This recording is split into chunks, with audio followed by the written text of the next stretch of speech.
주님 다시 오실 때까지 나는 이 길을 가리라.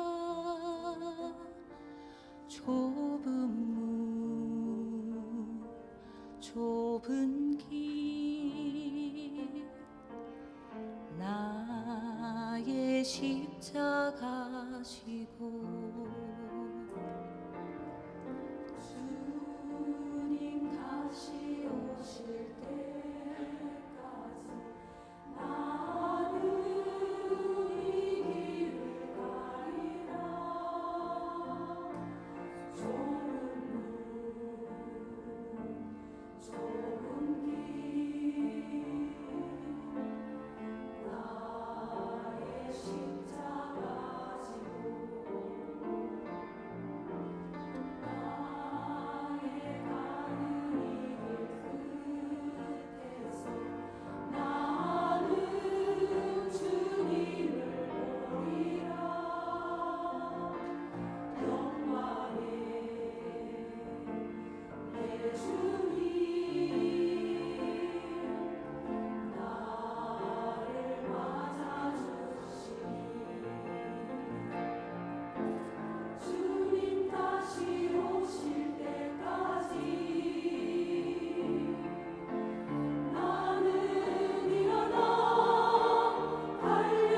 달려가리라. 주의 영광 온 땅 덮을 때 나는 일어나 노래하리. 내 사모하는 주님 온 세상 구주시라. 내 사모하는 주님 영광의 왕이시라. 내 사모하는 주님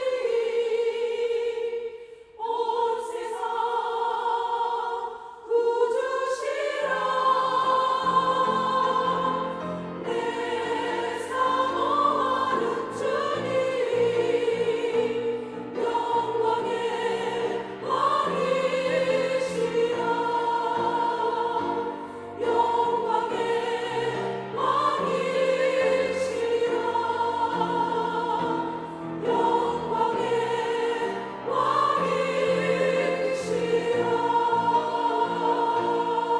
왕이시라. 할렐루야. 우리 하나님 아버지께 영광의 박수를 올려드립니다. 주님 다시 오실 때까지 끝까지 전도자의 길을 걸어가는 여러분 되시기를 예수님의 이름으로 축원합니다. 우리 하나님 말씀 보겠습니다. 다니엘서 3장 13절에서 18절 말씀입니다. 다니엘서 3장 13절에서 18절 말씀입니다. 구약 성경 1236페이지에 있습니다.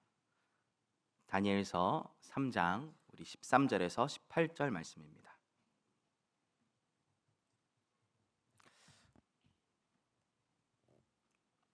제가 한 절 읽고 여러분 한 절 읽고 우리 교독해서 보겠습니다.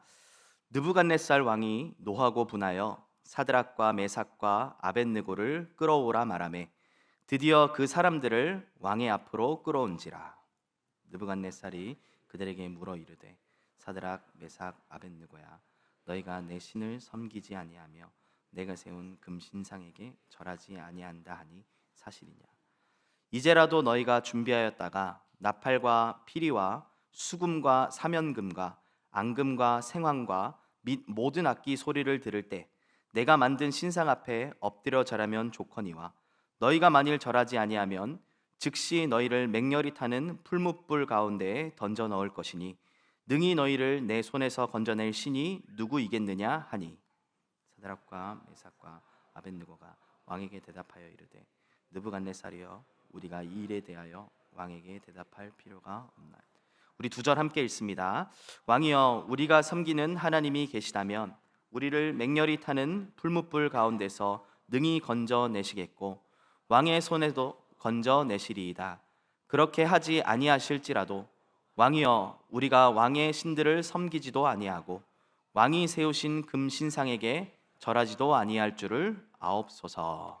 아멘. 강대국의 문화와 우상을 정복한 우리 다니엘과 새 청년이라는 우리 말씀의 제목을 가지고 우리 함께 말씀을 나누도록 하겠습니다. 먼저 우리가 이번 주에 주셨던 강단의 말씀을 다시 한번 확인하고 또 우리의 기도 제목으로 붙잡아야 되겠습니다.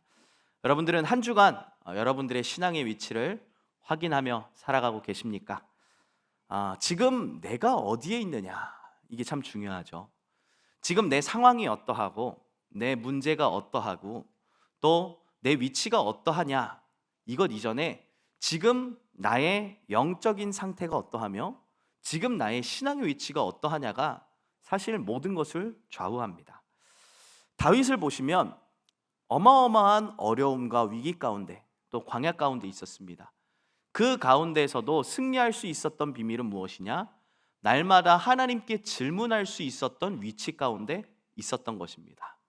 자, 그런데 반대로 다윗이 큰 응답을 받았고 평안한 자리에 있었을 그 왕자리에 있었을 때에는 하나님이 왕으로 날마다 모셔지는 부분을 놓치게 되었습니다. 그러니 어떻게 됩니까? 자기의 생각대로 자기의 방법대로 하다가 결국은 하나님께 범죄할 수밖에 없는 상태에 이른 모습을 우리에게 보여주고 있는 것입니다. 그래서 중요한 건 무엇이냐? 날마다 지금 내가 어떤 위치에 있는가를 확인하는 것이 중요합니다. 내가 지금 하나님 앞에 종의 자리에 와 있냐? 하나님을 나의 왕으로, 하나님을 나의 주인으로 날마다 모시고 살아가고 있냐? 우리의 신앙의 위치는 항상 하나님의 도우심을 받아야 하는 자리인 줄 믿습니다. 그래서 하나님께서 왜 우리에게 광야를 허락하신 거냐라고 했을 때, 하나님은 우리의 광야를 통하여서 우리의 도우심이 사람이 아니라 세상이 아니라 오직 하나님뿐임을 알도록 하시기 위해서 하나님은 우리에게 광야를 허락하신 줄 믿습니다. 우리 눈에 보이지 않아요.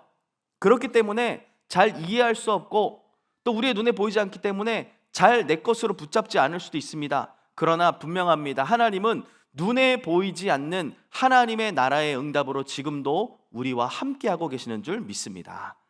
우리의 참된 피난처 되시고 우리의 경고 망대 되시는 하나님께 날마다 나아가는 응답을 이번 한 주간 동안 누리시기를 예수님의 이름으로 축원합니다. 우리에게 광야가 있을 수 있어요. 어려운 상황이 있을 수 있어요. 근데 그 상황이 문제가 아니랍니다. 그 환경이 문제가 아니라는 것입니다. 우리에게 진짜 문제는 무엇이냐? 나의 왕 되신 하나님을 인정하지 않고 여전히 내가 왕의 자리에 올라와 있는 거, 그게 문제라는 거예요. 그래서 오늘 빨리 왕 되신 하나님을 인정하고 나의 왕 되신, 나의 피난처 되신 하나님께 피하시며 하나님으로부터 오는 모든 답을 회복하는 축복된 응답 누리시기를 예수님의 이름으로 축원합니다. 이런 모습을 오늘 우리 본문에서도 확인할 수 있습니다. 이 비밀을 가졌던 우리 새 청년의 모습이 우리 오늘 본문의 말씀에 나와 있죠. 눈에 보이는 대단한 나라 바벨론이 이스라엘을 공격하고 결국은 많은 사람들을 포로로 잡아왔습니다. 그 포로로 끌려온 그 새 청년들이었죠. 자, 그 포로로 끌려와서 이제는 이 왕이 어마어마한 힘과 세력을 가지고 이 우상에게 절하도록 위협을 하고 있는 그런 상황입니다. 성경에는 하나님께서 이 강대국들을 하나님의 도구로 사용하는 모습들을 우리에게 계속해서 보여주고 있습니다. 언약의 백성들이 정확한 언약을 붙잡고 하나님이 주시는 사명을 바르게 감당했을 때에는 이 강대국이 언약 성취의 발판이 되었습니다. 언약 성취의 도구가 되었어요. 그런데 이 백성들이 언약을 놓칠 때마다 하나님은 이 강대국을, 이 백성들을 심판하는 도구로 사용하셨음을 우리는 확인할 수 있죠. 하나님의 정확한 언약을 붙잡았던 요셉을 보십시오. 이 요셉은 하나님의 언약을 그대로 붙잡고 하나님 자신에게 주시는 사명을 날마다 꿈꾸며 살아왔습니다. 그렇게 되니까 하나님께서 이 요셉을 애굽의 현장으로 보내셔서 그 애굽을 통하여서 전 세계의 모든 사람들과 모든 민족에게 하나님의 살아계시는 역사를 증거하게 하셨습니다. 이 강대국이 세계 복음화의 중요한 통로로 사용되게 하셨어요. 그런데 그 언약을 놓쳤던 이 이후에 요셉 이후의 시대에 언약을 놓쳤던 이스라엘 백성들은 어떻게 됩니까? 결국은 그 애굽을 통하여서 노예가 되게 됩니다. 언약의 백성들이 우상을 만드는 일에 심부름을 하고, 이 언약의 백성들이 그 하나님이 쓰셔야 될 그 강대국 도구에 심판을 당하게 되는 그런 일들을 보게 됩니다. 또 오늘 본문에 나오는 이 부분도 마찬가지죠. 하나님께서 이스라엘 백성들을 바벨론 포로로 끌려가게 하십니다. 분명히 하나님께서는 여러 선지자들을 통해서 계속 경고를 하셨어요. 회개해라, 하나님께 돌아와라, 하나님을 왕으로 모셔라. 그런데 그 수많은 경고로 깨닫지를 못하는 겁니다. 그 수많은 말씀을 그냥 무시한 채 자기 사는 데 바빴고, 우상을 섬기는 데 바빴고, 육신적인 만족함을 누리기에 바빴던 것입니다. 그러니까 어떻게 합니까? 하나님은 그 강대국 바벨론을 사용하셔서 이스라엘 백성들을 심판의 도구로 사용하셨습니다.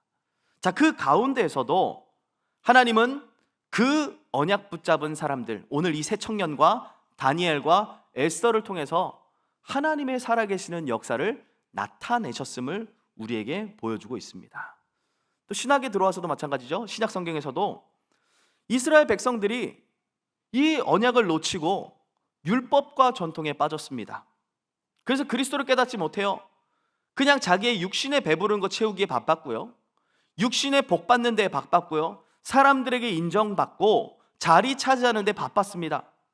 그러니까 하나님은 그 시대의 강대국인 로마를 사용하셔서 이 이스라엘 백성들을 속국 삼으셨습니다. 자, 그 가운데 예수가 그리스도라는 정확한 언약을 붙잡고 세계 복음화의 그 미션을 붙잡았던 소수의 사람들을 통하여서 하나님은 로마를 복음화하게 하셨죠. 그리고 그 로마가 전 세계에 복음을 전달하는 통로가 되도록 하셨습니다. 지금 우리에게도 마찬가지입니다. 하나님이 우리나라 주변에 수많은 강대국들을 붙여놓으신 이유가 분명히 있습니다. 왜 하나님께서 우리에게 그 강대국을 붙여놓으셨을까요? 왜 우리 옆에 그 큰 나라 중국을 붙여놓으셨고, 왜 우리 옆에 아시아의 최강대국인 일본을 붙여놓으셨고, 왜 우리와 가장 가까이 미국이란 나라를 옆에 붙여놓으셨습니까? 하나님의 절대 계획은 그 강대국을 통하여서 하나님의 소원인 세계 복음화를 이루라는 것입니다. 그런데 우리가 그 언약을 붙잡지 못하면, 그 축복을 누리지 못하면 결국 그 강대국으로부터 오는 모든 저주와 재앙이 우리에게 임한다는 사실을 놓치지 마시기를 바랍니다.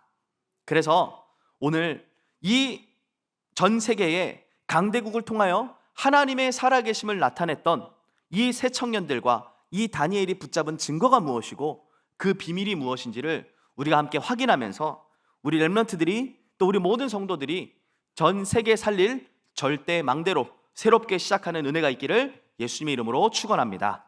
먼저 우리가 확인해야 될 것은, 첫 번째로 강대국을 붙잡고 있는 흑암의 배경을 먼저 확인해야 되겠습니다. 지금도 마찬가지고요, 모든 시대 때마다 이 강대국의 배후에는 사단이 역사하고 있었다는 것을 우리는 봐야 합니다. 이 사단이 어떻게 역사합니까?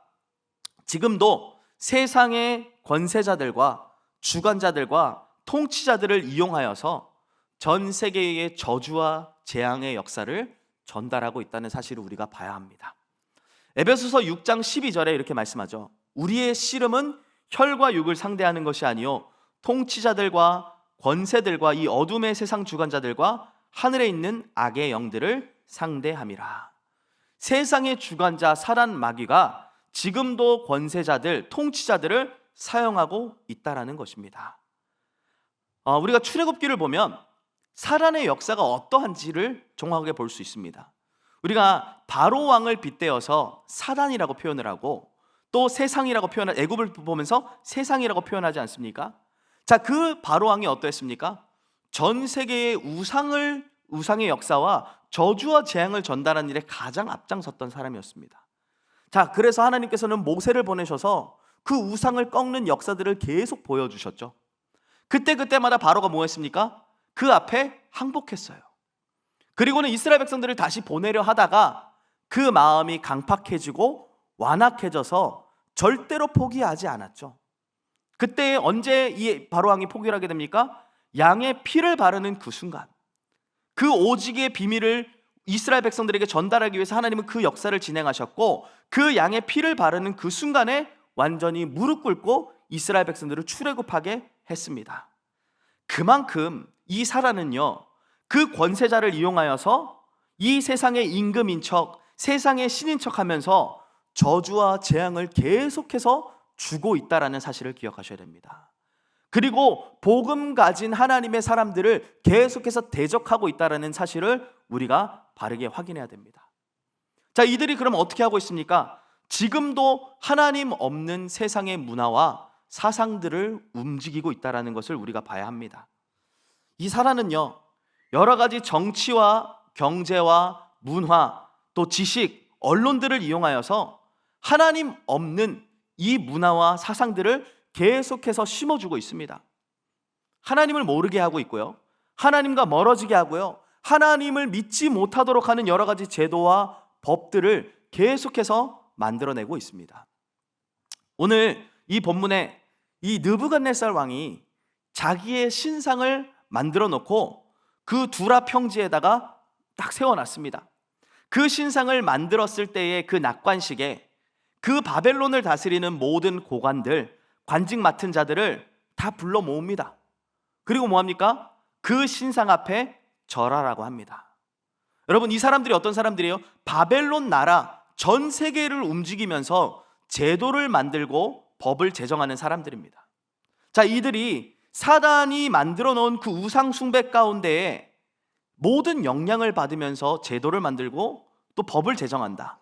그럼 어떻게 되겠습니까? 당연히 하나님과 반대되는 하나님 없는 문화와 제도와 사상들을 만들어낼 수밖에 없는 것입니다. 우리나라도 간혹 보면요, 우리 지역에 뭐 여러 가지 고유 축제들, 문화제들 이런 거 있지 않습니까? 그래서 그 축제 때마다 그 지역에 있는 그 고관들을 불러가지고 뭐 하게 합니까? 고사를 지나게 합니다. 제사를 지내게 합니다. 그렇죠? 그래서 매년 무슨 제가 있다 하면은 거기에 항상 그 지역을 담당하고 있는 고관들이 가가지고 절합니다. 그 우상 앞에 절하고 그 우상에게 자기의 지역을 맡기고 안녕을 맡기고 막 그렇게 합니다. 자, 그렇게 될 때에 어떤 모습입니까? 참으로 안타까운 모습이죠. 결국은 그 사람들이 그 지역을 다스리는데 그 사람들의 머릿속에서, 생각 속에서 나오는 법과 제도, 문화 어떻겠습니까? 당연히 계속해서 하나님 없는 문화를 만들어낼 수밖에 없는 것입니다. 고린도후서 4장 4절에는 말씀하죠. 그 중에 이 세상의 신이 믿지 않은 자들의 마음을 혼미하게 하여 그리스도의 영광의 복음의 광채가 비치지 못하게 한다라고 말씀하고 있습니다. 이 사람들은요, 그렇게 하라고 하는 것이 아닌데 마귀의 종로를 타고 있다 보니까 우상 숭배 아래 살아가고 있으니까 결국은 뭐냐? 하나님 없는 문화와 제도와 법들과 사상들을 계속해서 전달할 수밖에 없다라는 것입니다. 자, 그럼 결국 어떻게 될까요? 시대가, 또 우리 후대가 멸망으로 갈 수밖에 없는 것입니다. 본인들은 잘하겠다라고 하는데, 열심히 하겠다라고 하는데, 나라와 국가를 위해서 최선을 다하겠다라고 하는데 알고 보니 사단의 심부름하는 거예요. 알고 보니 우상 문화를 전달하는 거예요. 알고 보니 저주와 재앙을 계속해서 부어주고 있는 거예요. 그 영적인 사실을 모르면 결국은 뭐냐? 하나님 없는 문화와 사상들을 통하여서 시대와 후대들이 멸망으로 갈 수밖에 없다라는 겁니다. 여러분, 이런 문화와 사상들이 어디로부터 흘러오겠습니까? 이런 영향력을 우리가 어디서 받고 있습니까? 좀 죄송한 말입니다만 우리가 요 멀리 뭐 캄보디아나 베트남, 필리핀 또는 아프리카 이런 쪽에 우리가 영향을 받지 않습니다. 우리가 어디에 영향을 받습니까? 미국, 중국, 일본 이런 하나님께서 세계복음화 하라라고 우리 옆에 붙여놓으신 그 강대국, 우리가 정복하고 다스려야 될 그 강대국, 그 강대국에 그대로 영향을 받고 있는 것입니다. 저는 뭐 이렇게 저희 교회에 온 지 얼마 되지 않아서 잘 알지 못하지만 우리 교회의 선교가 시작되어지는 그 시작점에 우리 원로 목사님께서 결단하신 내용들을 이렇게 여러 분들을 통해서 이렇게 접해 들었습니다. 어떻게 우리 교회 선교를 결단하게 하셨다라고 얘기를 하셨냐? 그 우리 바로 옆에 있는 그 강대국 일본에서 들어오는 사상과 문화들이 결국은 우리 후대들에게 영향을 끼칠 것이다. 그래서 우리가 나가서 복음 전하지 않으면, 우리가 가서 선교하지 않으면 우리 후대들이 망한다, 우리 후대들이 그거 그대로 전달받는다, 그 마음을 가지시고 기도하시면서 우리 교회가 선교에 결단을 했다라는 얘기를 들었습니다. 그렇죠. 우리 주변에 있는 강대국을 우리가 살리지 못하면 결국은 우리가 그 영향을 받을 수밖에 없고 우리 후대들이 이 시대가 멸망으로 갈 수밖에 없습니다. 이미 너무나도 쉽게 이 강대국에서 흘러온 그 문화들과 사상들을 우리 후대들이 접하고 있습니다. 뭐 경제, 미디어, 지식 여러 가지들로 인하여서요, 우리 후대들이 하나님 없는 문화, 또 하나님을 모르는 여러 가지 사상들, 세상의 것들을 너무나도 쉽게 접하고 있어요. 여러분, 왜 유럽 교회가 문을 닫고 있고 왜 미국 교회가 문을 닫고 있습니까? 사람들이 줄었기 때문이다, 뭐 여러 가지 이유가 있겠죠. 그런데 결국은 뭡니까? 그 시대에 하나님 없는 문화와 사상들이 그 후대들에게 전달되었기 때문입니다. 이게요, 그냥 자연스럽게 흘러가다 보니까 이 후대들이 교회를 다녀야 될 이유를 모르는 거예요. 하나님을 믿어야 될 이유를 놓친 겁니다. 당연히 문을 닫을 수밖에 없고 당연히 사명을 놓칠 수밖에 없게 되는 것이죠. 요즘에 우리 초등학생들 보면은 가장 열광하고 있는 애니메이션이 하나 있습니다. 그게 뭐냐? K-팝 데몬 헌터스라고. 우리 초등학생들 굉장히 열광합니다. 우리 얼마 전에 우리 월배 초등학교에 저희 교회 팀들이 가서 이제 공연을 했어요. 근데 그 영상을 딱 보니까 그 K-팝에 나왔던 그 음악을 딱 한번 트니까 이 초등학생 아이들이 뭐 마치 굉장히 뭐 무슨 대단한 사람들이 온 것처럼 환호하고 소리 지르고 따라 부르고, 장난 아니었습니다. 그걸 보면서 정말로 이 K-팝 데몬 헌터스가 우리 아이들한테 굉장한 영향력을 끼치고 있구나라는 것을 보게 되는데, 여러분 그게 무슨 내용인지 알고 계십니까? K-팝 데몬 헌터스, 귀신, 무당 이런 얘기입니다. 그 샤머니즘이 결국은 이 땅의 악귀들을 쫓아낸다, 그 굿하고 여러 가지 이렇게 노래로 악기로 하는 것을 통하여서 귀신들을 쫓아낸다라는 거예요. 그거를 조금 더 우리 아이들이 접하기 쉽도록 K-팝이라는 그 문화 콘텐츠를 이용하여서 너무나도 쉽사리 우리 아이들의 마음과 생각과 사상을 빼앗았습니다. 우리의 노래로 우리가 함께하는 그걸로 우리가 귀신을 쫓아낼 수 있고 우리 흑암을 무너뜨릴 수 있구나, 그렇게 만든다니까요. 하나님이 필요 없는 겁니다. 복음이 필요 없는 거예요. 그런 문화가 어디로부터요? 이게 강대국 미국에서부터 만들어진 거예요.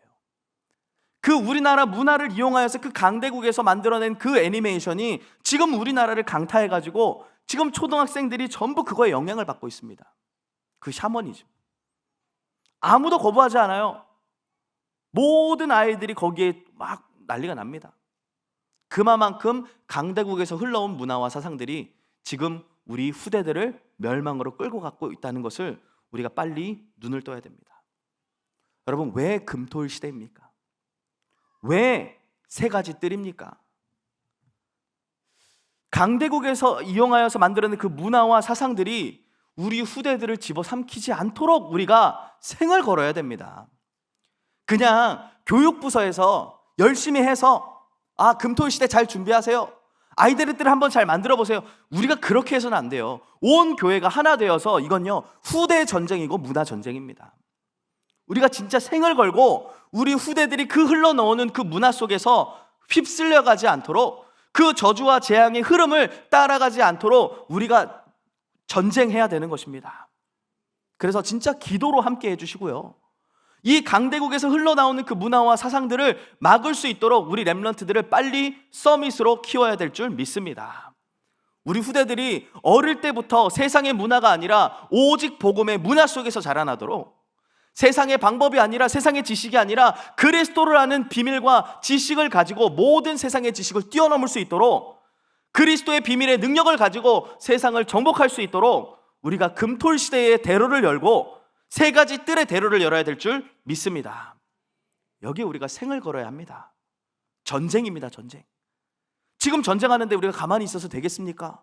그 전쟁을 위해서는요, 우리가 함께 힘을 모으고 함께 기도하고 함께 싸워야 되는 것입니다. 이 강대국의 흐름을 보시면서 오늘 내가 해야 될 것이 무엇인가? 올바르게 결단하는 응답 속으로 들어가시길 예수님의 이름으로 축원합니다. 두 번째입니다. 그 흐름 속에서 모든 사람들이 뭐하고 있냐? 우상의 심부름을 하고 있습니다. 우상 숭배하는 일에 함께 동참하고 심부름하고 있는 사람들입니다. 오늘 본문에 이 느부갓네살 왕을 보시면 이 느부갓네살 왕이 어떤 왕입니까? 바벨론 제국의 제2대 왕으로서 바벨론 나라를 최고의 전성기로 만들었던 왕이었습니다. 이스라엘 나라를 세 차례나 공격해 왔는데요. 이 느부갓네살 왕 때 첫 번째 공격 때에는 그 이스라엘을 쳐들어와서 이스라엘의 중요한 지식인들, 특별히 이 엘리트들을 포로로 잡아갔습니다. 그 가운데서는 다니엘이 있었고 요 세 청년들이 함께 왔었죠. 그리고 두 번째로는 공격을 해서 나머지 사람들을 포로로 잡아왔어요. 그리고 마지막 세 번째 공격은 예루살렘 성을 무너뜨리고 솔로몬 성전을 완전히 불태워서 멸망시킨 왕이 바로 이 느부갓네살 왕입니다. 자, 그런데 이 왕이 왕위에 오른 지 2년째 되던 해에 알 수 없는 꿈을 꾸게 됩니다. 큰 신상이 나왔는데 우리가 얼마 전에 강단의 말씀을 통해 확인했잖아요. 그렇죠? 머리는 순금, 가슴과 팔은 은, 배와 넓적다리는 놋, 종아리는 쇠, 그 발은 얼마는 쇠고 얼마는 진흙으로 되어진 신상에 대한 꿈을 꾸게 됩니다. 그 가운데에 손대지 아니한 돌이 나와서 그 신상을 무너뜨리고 태산을 이루어서 가득하게 되어지는 그 꿈, 한마디로 하나님께서 그 느부갓네살 왕에게 그리스도의 나라가 오게 되면 모든 나라를 멸망시키고 영원히 설 것에 대하여 미리 보여주셨습니다. 자, 그 꿈을 해석받은 이 느부갓네살 왕의 반응이 어떠했죠? 다니엘을 통하여서, 그 하나님의 언약을 붙잡은 다니엘을 통하여서 느부갓네살 왕이 그 꿈을 해석받습니다. 그리고 나서 이 느부갓네살이 이런 고백을 하죠. 하나님이 참으로 신중의 신이시고 모든 왕들의 주제이시다. 너희 모든 사람들은 하나님을 찬양해라. 그렇게 했던 왕입니다. 그렇죠? 자, 그래서 이 왕이 다니엘을 모든 바벨론의 지도자 중에 지도자로 삼았고요, 사드락, 메삭, 아벳느고를 각자 바벨론 지방에 있는 지도자로 세웠습니다. 자, 그런 왕이었는데 한 10여 년 지난 이후 어떤 일을 합니까? 바벨론 두라 평지에다가 자신의 큰 신상을 또 만들어 놓는 겁니다. 분명히 자기의 입으로 하나님이 신들 중에 신이시고 왕 중에 왕이시다, 모든 사람들 하나님 앞에 굴복해라, 그렇게 말을 해놓고 다시 돌아가니까 어떻게 됩니까? 금신상을 만들도록 모든 사람들이 그 앞에 절하도록 합니다. 그리고 거기에 절하지 않는 사람들을 풀무불에 던져 넣겠다라는 협박까지 합니다. 왜 그렇습니까? 이 왕이 하나님을 자기의 왕으로 모신 것이 아니라 다니엘의 왕, 세 청년들이 왕, 그들이 믿는 왕일 뿐 자기가는 전혀 상관이 없던 겁니다. 그냥 지식으로만 하나님을 알았지 실제로 그 하나님을 믿는 믿음이 없었던 것입니다. 그러니까 어떻게 됩니까? 다시 창세기 3장으로 돌아가요. 우리의 인생의 모든 인간들의 본성입니다. 창세기 3장 아래 놓여 있으면 결국은 우상의 심부름할 수밖에 없는 거예요. 창세기 3장 아래 놓여 있다는 것 자체가 뭐냐? 그냥 우상 숭배할 수밖에 없는 상태가 된다는 겁니다. 여러분, 우상 숭배라는 것이 단순히 우리가 형상을 만들어 놓고 거기다 절하는 것이 우상 숭배가 아닙니다. 그 우상 숭배의 가장 본질을 돌아가면 뭐합니까? 창세기 3장이에요. 하나님보다 내 자신이 더 높아지려 하는 거, 하나님의 말씀보다 내가 더 앞서려 하는 거, 내가 주인이 되어서 모든 것 판단하고 결정하고 하는 거, 그게 뭡니까? 내가 왕이 되어 있다라는 우상 숭배입니다. 자기의 문제가 해결됐을 때는 하나님을 인정하고 하나님이 가장 높으신 분이다 인정했는데 결국은 아무 문제가 없어지니까 다시 어디로 돌아가? 창세기 3장으로 돌아가요. 그러니까 그 본능이 나와요. 결국 나를 높여야 돼요. 결국은 다른 사람들이 나에게 복종해야 돼요. 그런 우상 숭배에 심부름하는 모습을 보여줍니다. 근데 문제는 그 흐름을 아무도 거부할 수 없었다는 것입니다. 여러분 보세요. 모든 고관들이 그 절하라니까 다 함께 절해요. 그 사람들이 어떤 사람들입니까? 많이 배우고 많이 가졌고 많은 것들을 얻은 사람들이었어요. 그 바벨론 나라의 모든 것들을 다스리는 그 고관들과 법률을 제정하는 사람들이라면 그 배경이 어마어마했겠죠. 그런데 그런 사람들조차도 그 사단이 만들어 놓은 우상 문화에는 아무도 거부할 수 없는 채 그대로 따라갈 수밖에 없는 것입니다. 그 흐름이 어마어마하게 강하다는 것이죠.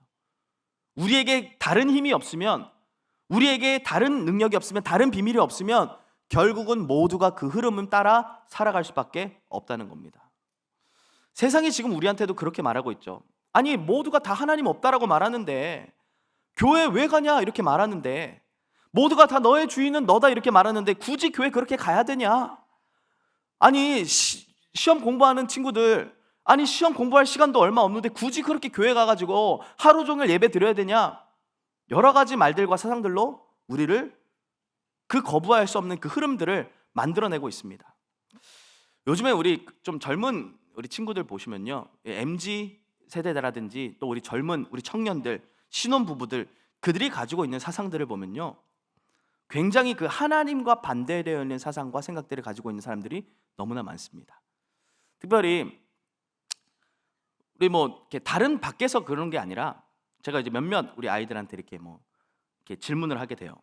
어떤 사람을 만나고 싶니? 미래에 어떤 신랑감을 만나고 싶니? 한 번씩 이렇게 질문을 하는데, 한 친구가 그런 대답을 하더라고요. 저는 다른 건 몰라도 키만 크면 돼요 이래요.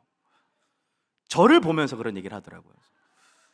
굉장히 제가 이렇게 마음에 찔리고 좀 이렇게 상처받고 이런 생각이 좀 들었는데, 반대로 근데 그 요즘의 시대의 사람들이요, 그렇게 생각합니다. 육신의 외모, 키 큰 거, 잘생긴 거, 또 돈 많은 거, 배경 좋은 거, 이게 세상 사람들만 그럴 것 같이 보이십니까? 아니, 우리 렘넌트들이 그런 중심을 갖고 있어요.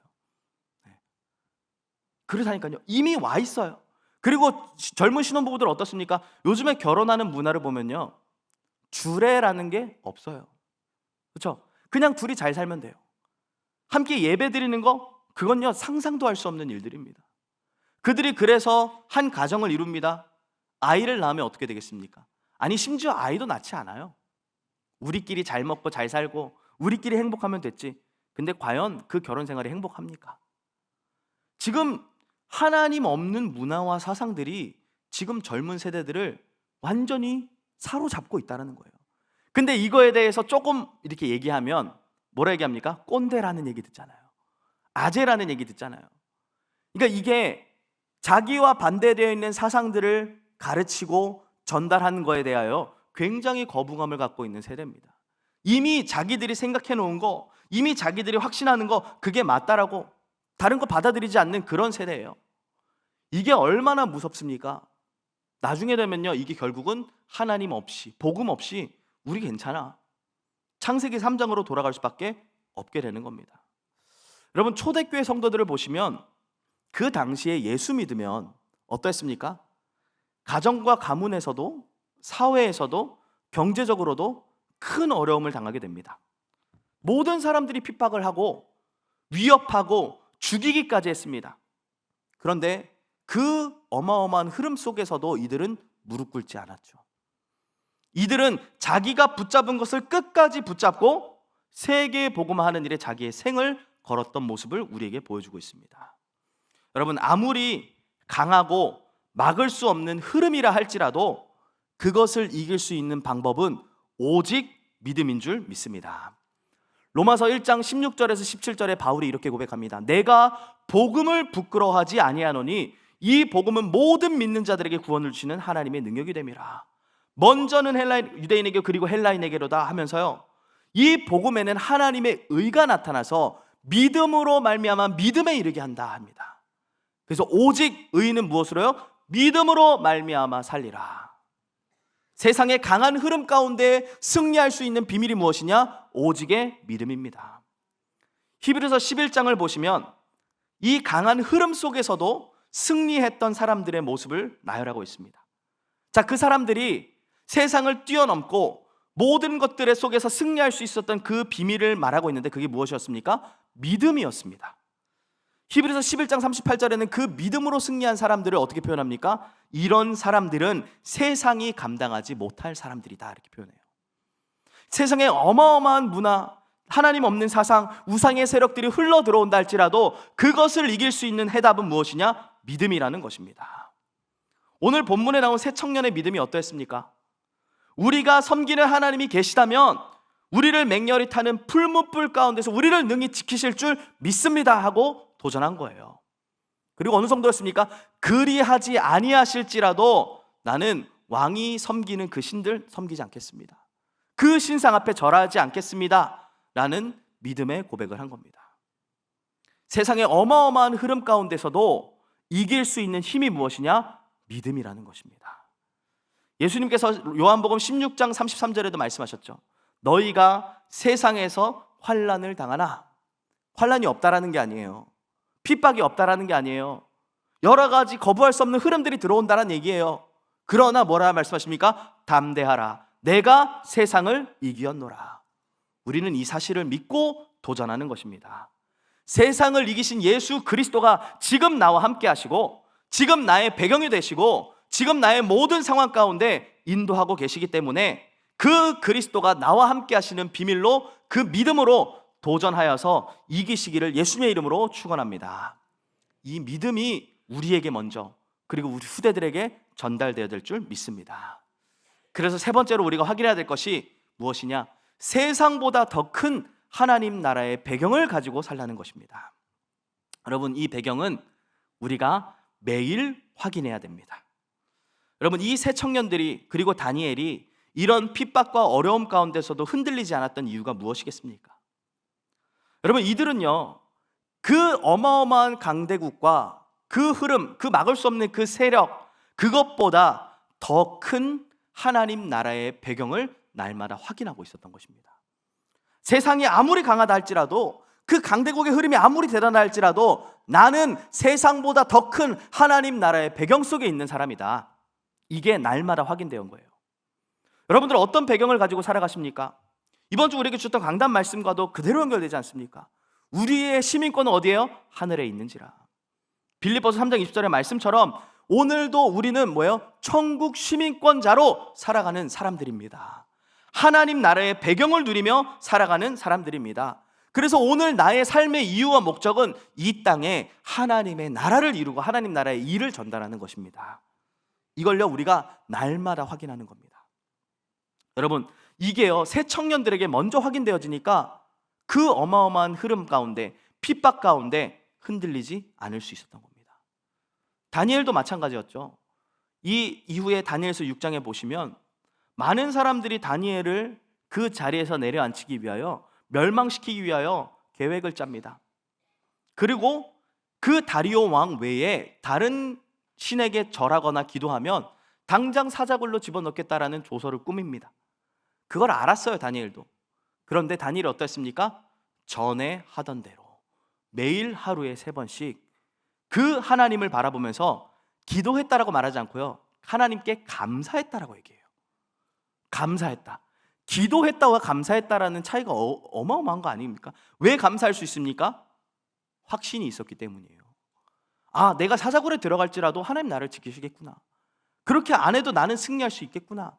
하나님의 인도하심과 보호하심 속에 내가 있구나. 그 하나님 나라의 어마어마한 배경을 내가 누리고 있구나. 그러니까 뭐가 나와요? 당연히 감사가 나올 수밖에 없는 것입니다. 여러분, 시편 118편 8절에서 9절에 말씀합니다. 여호와께 피하는 것이 사람을 신뢰하는 것보다 나으며 여호와께 피하는 것이 고관들을 신뢰하는 것보다 낫도다. 이번 주셨던 강단 말씀처럼 사람 의지하지 마시고, 세상 의지하지 마시고 하나님께 피하고 하나님 나라의 비밀을 날마다 누리며 살아가시길 예수님의 이름으로 축원합니다. 그래서 우리가 이 하나님 나라의 배경을 날마다 누리면 반드시 우리의 걸음 가운데 보호자의 능력이 나타나게 될 줄 믿습니다. 여러분, 오늘 이 세 청년이 풀무불 가운데 들어가게 됐는데 이 풀무불이 어느 정도로 뜨거웠냐? 우리 오늘 본문 22절에 보면 이렇게 말합니다. 사드락과 메삭과 아벳느고를 붙든 사람을 태워 죽였다, 이렇게 말해요. 이 사드락과 메삭과 아벳느고를 그 풀무불에 집어넣기 위하여서 그들을 결박시키고 끌고 갔던 그 사람들이 타 죽었습니다. 그 정도로 뜨거웠어요. 그런데 이 세 청년들은 그 가운데 떨어졌다라고 말해요. 근데 어떤 일이 일어납니까? 그 안을 자세히 보니 분명히 결박해놓고 그곳에 보냈는데 결박되지 아니한 네 사람이 불 가운데 다닌다, 이렇게 표현합니다. 그러면서 넷째 사람은 신들의 아들과 같은 모습이었다, 이렇게 말씀하고 있죠. 여러분, 이게 보좌의 능력입니다. 보좌의 능력, 세상 사람들이 이해할 수 없는, 세상 사람들이 전혀 알지 못하는 영적인 비밀, 하나님 나라를 누리는 우리에게 하나님은 위기 때마다, 어려울 때마다 모든 상황에 천군 천사를 파송하시고 성령 하나님께서 내주 인도 역사하시는 줄 믿습니다. 여러분, 이게 보좌의 능력이에요. 하나님의 나라를 누리고 있는 하나님의 백성들에게 하나님이 친히 보호하시고 역사하시고 능력으로 함께하고 계시는 것, 여러분들 날마다 이걸 누리시기를 바랍니다. 그래서 우리가 이 보좌의 능력을 가지고 있기 때문에 두려워할 필요 없고요, 세상을 쫓아갈 필요 없고요, 세상의 흐름에 무릎 꿇을 필요 없습니다. 오늘 현장에 보좌의 능력을 가지고 가시길 바랍니다. 이 능력은 어떤 특별한 사람에게만 주어진 게 아니에요. 구원받은 모든 하나님의 자녀들이 당연히 누릴 수 있는 최고의 능력인 줄 믿습니다. 자, 이 비밀을 누린 이 세 청년들 결국 어떻게 됐습니까? 하나님께서 오직의 증인으로 세우셔서 바벨론 나라와 모든 사람들 앞에 하나님의 살아계시는 증거를 나타내게 하셨습니다. 이들이 대단한 업적을 이룬 게 아닙니다. 훌륭한 방법과 기술을 가지고 있던 것도 아닙니다. 이들은 분명한 언약을 붙잡고 세상과 타협하지 않는 믿음으로 도전했는데 하나님께서는 그들에게 오직의 증거를 허락하셔서 증인으로 세우셨습니다. 여러분, 세상을 살리고 회복하는 일에는 세상의 것이 필요하지 않습니다. 세상의 지식과 세상의 방법, 세상의 노력, 세상의 자리, 세상의 경제, 그게 필요한 게 아니에요. 사도행전 1장 8절에 말씀하시죠. 오직 성령이 너희에게 임하시면 너희가 권능을 받고 예루살렘과 온 유대의 사마리아 땅끝까지 이르러 내 증인이 되리라. 우리에게는 오직 성령의 능력이 필요합니다. 보좌의 능력이면 됩니다. 근데 이것은 눈에 보이지 않기 때문에 가치 없게 느껴질 수 있고 필요 없다, 세상의 것보다 덜 중요하다라고 생각할 수 있습니다. 그런데 여러분 보세요. 강대국을 사로잡은 살인의 역사와 우상의 세력을 이긴 힘이 무엇입니까? 세상의 것이 아니었어요. 하나님이 약속하신 오직 보좌의 능력이었고 오직 성령의 능력이었습니다. 세상의 대단한 힘이, 세상의 대단한 경제가 다가오는 저주와 재앙을 막을 수 있는 것이 아니에요. 그래서 하나님은 우리에게 오직을 말씀하고 있는 것입니다. 그래서 오직을 붙잡을 때에 우리의 걸음 가운데 하나님은 하나님이 주시는 유일성의 응답을 허락하십니다. 그 응답이 있어야만 우리가 뭐 할 수 있어요? 살리는 재창조의 자리로 갈 수 있어요. 살리는 자리에 갈 수 있습니다. 이걸 찾아 누리시는 모든 성도님들 되시기를 예수님의 이름으로 축원합니다. 말씀을 맺겠습니다.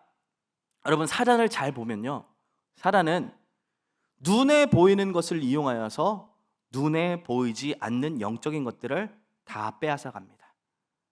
여러분, 왜 그럴까요? 사단이 말해주고 있잖아요. 눈에 보이는 것보다 눈에 보이지 않는 게 더 중요하니까 우리로 하여금 눈에 보이는 거 가져다 주면서 눈에 안 보이는 거 빼앗아 가는 겁니다. 진짜 중요한 걸 놓치고 별로 필요 없는 거, 가치 없는 거, 그거 가지도록 눈에 보이는 걸 이용하여 눈에 보이지 않는 영적인 걸 다 빼앗아 갑니다. 고린도후서 4장 18절에 말씀하죠. 우리가 주목하는 것은 보이는 것이 아니요 보이지 않는 것이니 보이는 것은 잠깐이요 보이지 않는 것은 영원함이라.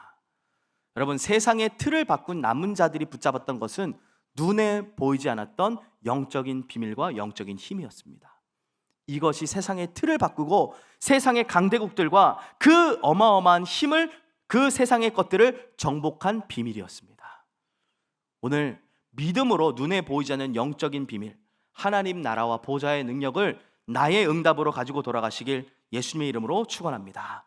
이 힘을 가진 우리의 걸음들을 통하여 하나님은 반드시 이 강대국들을 살리고 세계를 살릴 응답들을 나와 우리 교회와 우리 후대에게 허락하실 줄 믿습니다. 이 응답의 주역들로 귀하게 쓰임 받으시기를 예수님의 이름으로 축원합니다.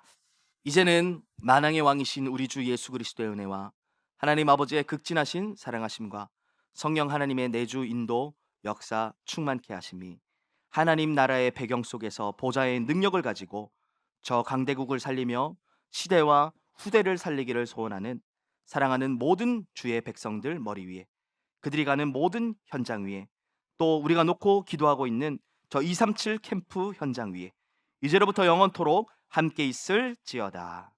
아멘.